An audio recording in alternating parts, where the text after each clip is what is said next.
আচ্ছা,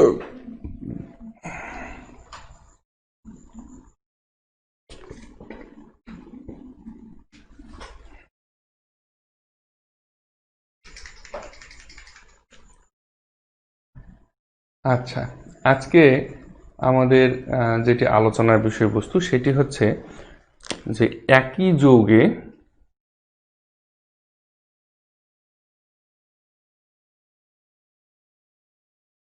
একই যৌগে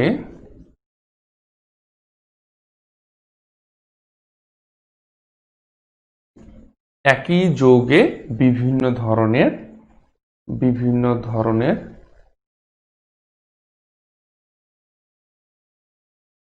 বন্ধনের একই যৌগে বিভিন্ন ধরনের বন্ধনের উপস্থিতি, ঠিক আছে।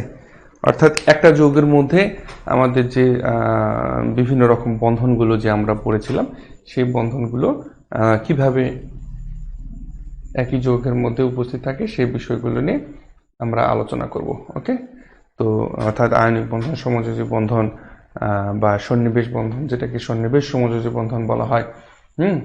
আচ্ছা, মোহাম্মদ সোহেল রানা কেমন আছো সোহেল? আমি ভালো আছি। হ্যাঁ, এই করোনার মাঝেও আপনি নিরলসভাবে আমাদের জন্য পরিশ্রম করে যাচ্ছেন, এটা আমাদের জন্য অনেক বড় একটি পাওয়া। আচ্ছা, অনেক অনেক ধন্যবাদ সোহেল, তোমাকে অনেক অনেক ধন্যবাদ। আচ্ছা, তুমিও আমাদের সাথে আছো, এই জন্য আমারও ভালো লাগছে। হ্যাঁ, আমি লক্ষ্য করি তুমি থাকো, মাঝে মাঝে কমেন্ট করো। হ্যাঁ, তো তোমাদের এর আগেও পরিচয় করে দিয়েছিলাম, আমার কলেজের প্রাক্তন স্টুডেন্ট মোহাম্মদ সোহেল রানা।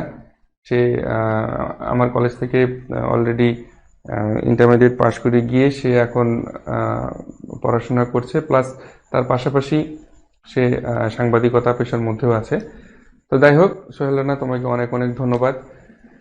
তো অ্যাকচুয়ালি আজকে আমাদের যেটি আলোচনার বিষয়, একই যৌগে বিভিন্ন ধরনের বন্ধনের উপস্থিতি।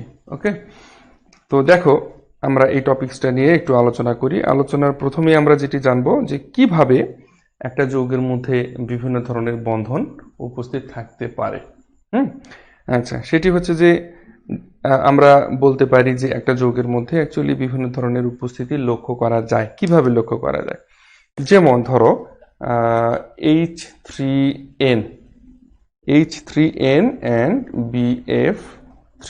হ্যাঁ, এই যৌগটার মধ্যে আমরা দেখতে পাচ্ছি যে NN যে বন্ধন রয়েছে, এই যৌগটার মধ্যে NN যে বন্ধন রয়েছে, আর BF3 যৌগের মধ্যে, অ্যামোনিয়া যৌগের মধ্যে আমাদের NN বন্ধন, আর BF3 যৌগের মধ্যে BF3 এই যৌগটার মধ্যে আমাদের রয়েছে বোরন এবং ফ্লোরাইড এই বন্ধন। আচ্ছা, এই যে বন্ধনগুলো রয়েছে এই বন্ধনগুলো হচ্ছে আমাদের সমযোজী বন্ধন। ভালো করে একটু লক্ষ্য করে দেখো যে NH3 অ্যামোনিয়া এই যৌগের মধ্যে আমাদের নাইট্রোজেন এবং নাইট্রোজেন, এটি হচ্ছে আমাদের সমযোজী বন্ধন, এবং বোরন ট্রাইফ্লোরাইড এর মধ্যে হচ্ছে বোরন এবং ফ্লোরিন, এই বন্ধনটা হচ্ছে আমাদের সমযোজী। হ্যাঁ, কিন্তু একটা বিষয় আমাদের এখানে লক্ষ্য রাখতে হবে যে যে এখানে নাইট্রোজেন এবং তোমার হচ্ছে বোরনের মধ্যে যে বন্ধনটা রয়েছে সেই বন্ধনটা হচ্ছে আমাদের সন্নিবেশ সমযোজী। হ্যাঁ, সন্নিবেশ সমযোজী। তো অ্যাকচুয়ালি এই যে এক্সাম্পলটা থেকেও আমরা আরও বলতে পারি যে সাধারণত কোনো কোনো যৌগে আয়নিক সমযোজী এবং সন্নিবেশ সমযোজী, যেটাকে আমরা সন্নিবেশ বন্ধন বলে থাকি। হ্যাঁ, এই সন্নিবেশ বন্ধনগুলো সাধারণত এই তিন ধরনের বন্ধনে উপস্থিত থাকতে দেখা যায়। এই তিন ধরনের বন্ধনে কি করা যায়? উপস্থিত থাকতে দেখা যায়। তবে কোনো যৌগে সমযোজী এবং সন্নিবেশ বন্ধনের সাথে যদি আয়নিক বন্ধনে উপস্থিত থাকে, সেক্ষেত্রে ওই যৌগের মধ্যে সাধারণত আয়নিক ধর্মটাই বেশি প্রাধান্য পায়। আব্দুস সালাম, ওয়ালাইকুম সালাম। ইয়াসমিন সুলতানা, ওয়ালাইকুম সালাম। তোমরা আজকে একটু লেট করে ফেলছো না? আচ্ছা, অসুবিধা নেই। আচ্ছা, মোহাম্মদ রফিকুল ইসলাম। আচ্ছা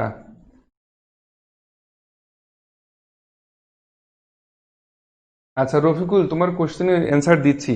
আমার এখনো টপিক শেষ হয়নি, আমরা আসছি। হ্যাঁ, স্টেপ বাই স্টেপ আসছি। তারপরে তোমার উত্তরটা তুমি অটোমেটিক পেয়ে যাবা, ঠিক আছে? উত্তরটা তুমি অটোমেটিক পেয়ে যাবা, একটু সাথে থাকো তাহলে পেয়ে যাবা। আচ্ছা এখন আচ্ছা আব্দুল সালাম, তারপর ইয়াসমিন সুলতানা, তোমরা একটু লেট করে ফেলছো। যারা লেট করে ফেলছো তাদের জন্য বলি যে আগামীকালকে আমি তোমাদের সবার জন্য জুম ক্লাস নেব। হ্যাঁ, তো এই জুম ক্লাসের নোটিশটা আমি পেজ এবং গ্রুপে নোটিশ করে দিব। তো তোমরা সকলে আগামীকালকে জুম ক্লাসের জন্য তোমরা রেডি থেকো, ঠিক আছে? এটা আমি অ্যানাউন্স করেছি আজকে। তো অ্যাকচুয়ালি এই যে যদি একটা যৌগের মধ্যে যদি 3 ধরনের বন্ধনী উপস্থিত থাকে, যেমন আয়নিক, সমযোজী এবং সন্নিবেশ, যদি এই 3 ধরনের বন্ধনী উপস্থিত থাকে সেক্ষেত্রে যৌগটার মধ্যে আয়নিক বৈশিষ্ট্যটা বেশি প্রাধান্য পায়। আয়নিক বৈশিষ্ট্যটা বেশি প্রাধান্য পায়, ঠিক আছে? অর্থাৎ আয়নিক ধর্মটাই বেশি প্রাধান্য পায়। তো সাধারণত এই ধরনের যৌগগুলো কি হয়, উচ্চ গলনাঙ্ক এবং উচ্চ স্ফুটনাঙ্ক বিশিষ্ট হয়। আবার সাধারণত এরা জলীয় দ্রবণে সহজে আয়নিত হয় এবং বন্ধন ভাঙার জন্য প্রয়োজনীয় শক্তি বাইরে থেকে তাদেরকে দিতে হয় না, ঠিক আছে? এবং এরা কি করে, দ্রুত আয়ন বিনিময়ের মাধ্যমে বিক্রিয়া করে। তাই একই যৌগে আয়নিক, সমযোজী এবং সন্নিবেশ সমযোজী বন্ধন যদি উপস্থিত থাকে তাহলে আয়নিক যৌগ হিসেবেই বেশি তাদের ধর্মটা প্রাধান্য পায় বা বেশি সেই বৈশিষ্ট্যটা প্রাধান্য পায়। আচ্ছা, এখন আমরা কিছু এক্সাম্পল দেখি। যে এক্সাম্পলগুলো আমরা দেখেছি সেই এক্সাম্পলগুলো আমরা আরো কিছু এক্সাম্পল দেখি। সেই এক্সাম্পলগুলো দেখলে তোমাদের কাছে সকল প্রশ্ন ক্লিয়ার হয়ে যাবে। আব্দুল সালাম কয়টা ক্লাস হবে স্যার, কেউ আমাকে মেনশন করিও অ্যানাউন্সমেন্টে। আচ্ছা আব্দুল সালাম, তুমি তো আমার এখানে নতুন না, তুমি তো আমার ক্লাস আগেও করেছো এবং তুমি জানো আমি নোটিশ করি আগামীকালকে কখন ক্লাস হবে না হবে। তুমি আমার ফেসবুক পেজ এবং ফেসবুক গ্রুপে লক্ষ্য রাখবে, তুমি অ্যানাউন্সমেন্টটা পেয়ে যাবে, ঠিক আছে? পেজ এবং গ্রুপে চোখ রাখতে হবে। আচ্ছা, এখন আমরা কিছু এক্সাম্পলের কথা বলছিলাম, সেই এক্সাম্পলগুলো নিয়ে একটু আলোচনা করি। যেমন ধরো অ্যামোনিয়াম ক্লোরাইড। ওকে, অ্যামোনিয়াম ক্লোরাইড, আমি এগুলো একটু মিশিয়ে দিই।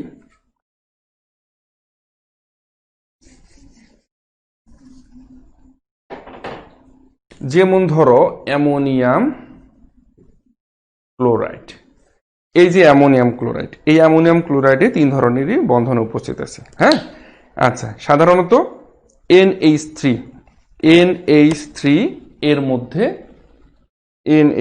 এর মধ্যে আমাদের সমযোজী বন্ধন। হ্যাঁ, NH3 এর মধ্যে আমাদের হচ্ছে সমযোজী বন্ধন। তারপরে আমাদের NH4+ এবং NH3 4+ এর মধ্যে আমাদের অ্যামোনিয়া এবং হাইড্রোজেন আয়নের মধ্যে অ্যামোনিয়া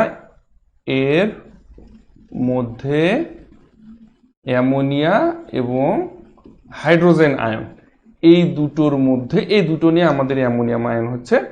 আচ্ছা, এই দুটোর মধ্যে আমাদের রয়েছে কি, সন্নিবেশ বন্ধন,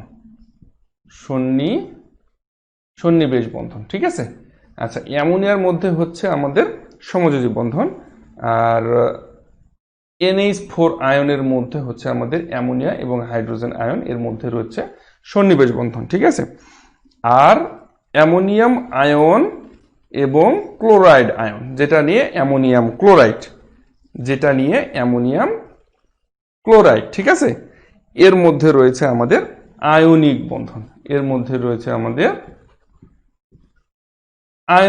বন্ধন, ভালো করে লক্ষ্য করে দেখো। অ্যামোনিয়াম ক্লোরাইড এই যৌগটার মধ্যে আমাদের রয়েছে 3টি বন্ধন। এই 3টি বন্ধনের মধ্যে এখানে দুটো বিষয় আমাদের লক্ষ্য রাখতে হবে। একটা হচ্ছে অ্যামোনিয়াম আয়ন এবং ক্লোরাইড আয়ন, এটি নিয়ে আমাদের পুরো যৌগ অ্যামোনিয়াম ক্লোরাইড। এর মধ্যে রয়েছে আমাদের আয়নিক বন্ধন। তারপরে অ্যামোনিয়ার মধ্যে রয়েছে আমাদের সমযোজী বন্ধন এবং এই অ্যামোনিয়াম এর মধ্যে অ্যামোনিয়া এবং হাইড্রোজেন আয়ন, এটা নিয়ে আমাদের তৈরি হয় সন্নিবেশ বন্ধন, ঠিক আছে? আচ্ছা, এখন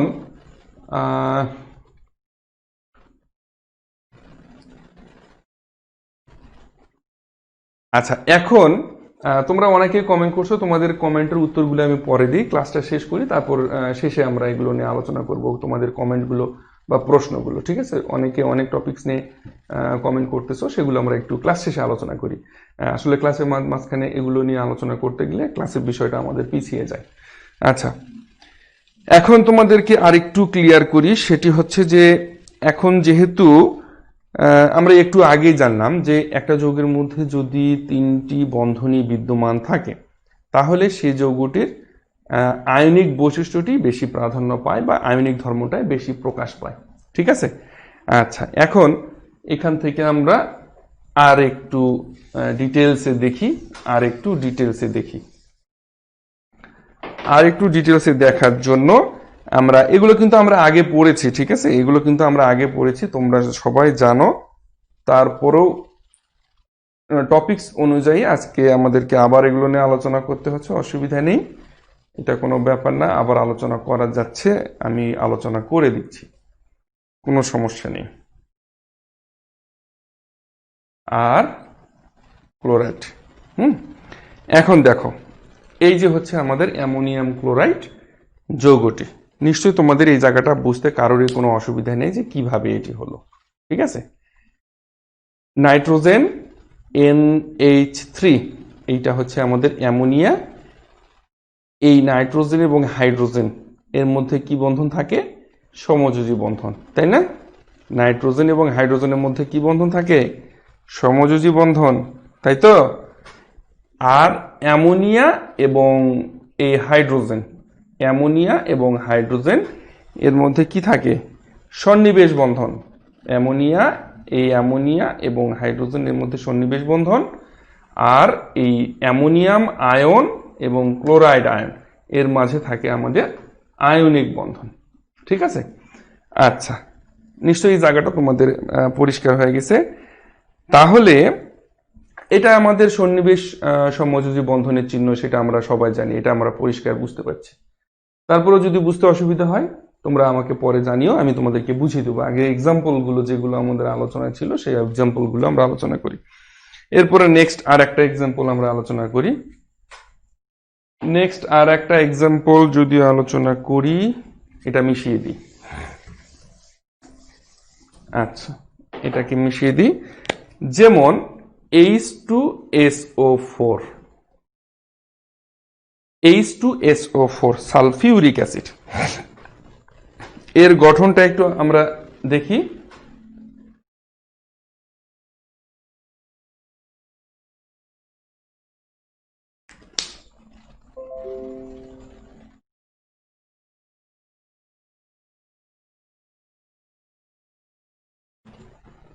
আচ্ছা, সবাই একটু বলতে হবে, আমার এখানে ডিসকানেক্ট হয়ে গিয়েছিল, এখন কি বর্তমানে কানেকশন আছে কি নাই আমি অ্যাকচুয়ালি বুঝতে পারছি না। তোমরা আমাকে একটু জানাও যে অ্যাকচুয়ালি এখন বর্তমানে কানেকশন আছে কি না, অর্থাৎ তোমরা আমার কথাগুলো শুনতে পাচ্ছ কি না বা দেখতে পাচ্ছ কি না। আমার এখানে আমি দেখলাম যে ডিসকানেক্টেড দেখালো, আবার কানেকশন হলো কিনা, টাইম যাচ্ছে, লাইভ দেখাচ্ছে, কিন্তু আমি বুঝতে পারছি না। তোমরা আমাকে একটু কনফার্ম করো যে তোমরা বুঝতে পারছো কিনা বা দেখতে পাচ্ছ কিনা। স্যার, একটু কনফার্ম করতে হবে, সকলে একটু কনফার্ম করতে হবে তোমরা অ্যাকচুয়ালি বুঝতে পারছো কিনা বা দেখতে পাচ্ছ কিনা। ঠিক আছে স্যার, ঠিক আছে, দেখতেও পাচ্ছি, শুনতে পাচ্ছি, ওকে, থ্যাংক ইউ। আচ্ছা, এখন আমরা যেটি দেখব সেটি হচ্ছে আমাদের সালফিউরিক অ্যাসিড, এটি হচ্ছে আমাদের, আচ্ছা দেখো, এটি হচ্ছে আমাদের সালফিউরিক অ্যাসিড H2SO4। এই সালফিউরিক অ্যাসিড যৌগটার মধ্যে আমাদের 3টি বন্ধন বিদ্যমান। কিভাবে, তার ব্যাখ্যাটা আমি তোমাদের দিয়ে দিই, এবং আমি জানি তোমরা অনেকেই ব্যাখ্যাটা জানো।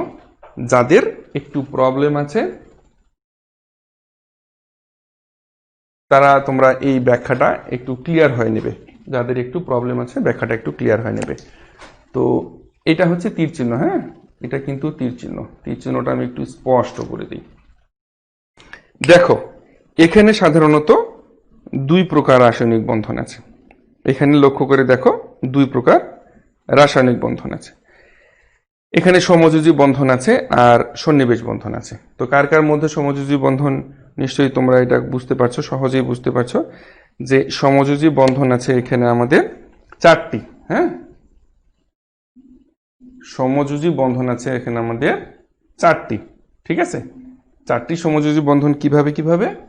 অক্সিজেন এবং হাইড্রোজেন এর মধ্যে 2টি এবং সালফার আর অক্সিজেনের মধ্যে। এই যে দেখো, অক্সিজেন এবং হাইড্রোজেন, এই অক্সিজেন এবং হাইড্রোজেনের মধ্যে সমযোজী বন্ধন এবং সালফার আর অক্সিজেনের মধ্যে হচ্ছে সমযোজী বন্ধন।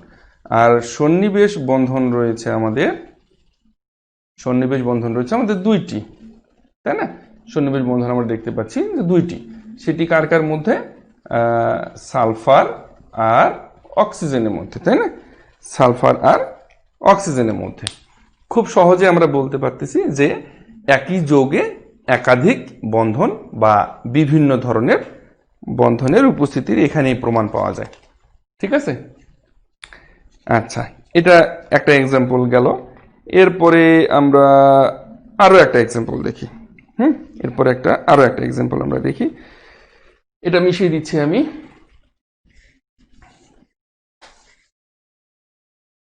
এক্সাম্পল তোমাদের কাছে বই থাকলে তোমাদের বইতেও আছে, অনেক এক্সাম্পল দেখতে পাবো, এগুলা সমস্যা নেই। বিষয়গুলো যতটা সহজে তোমাদের কাছে স্পষ্ট করা যায় সেভাবে আমি চেষ্টা করছি। যেমন আমাদের আর একটা যৌগর আমরা নাম লিখি, সেটা হচ্ছে পটাশিয়াম বোরো টেট্রা ফ্লোরাইড। পটাশিয়াম বোরো টেট্রা ফ্লোরাইড, এই যৌগটার স্ট্রাকচারটা আমরা একটু লিখি। সেটা হচ্ছে আমাদের potassium k plus, potassium k plus, এটি হচ্ছে আমাদের বোরন, ফ্লোরিন, এটি হচ্ছে আমাদের ফ্লোরিন,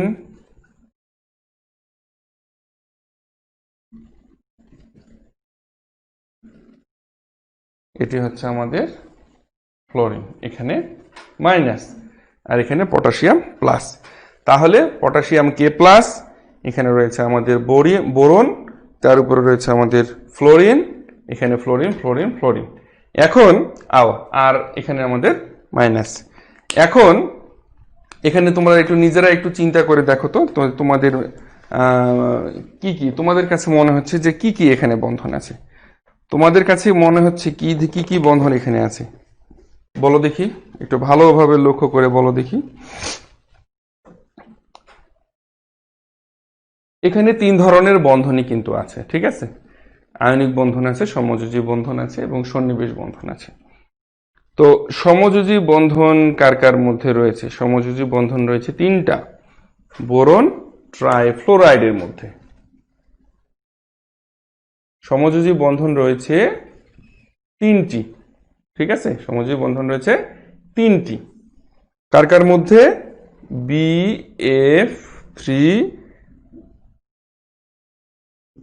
BF3 অণুতে বোরন ও ফ্লোরিন এর মধ্যে।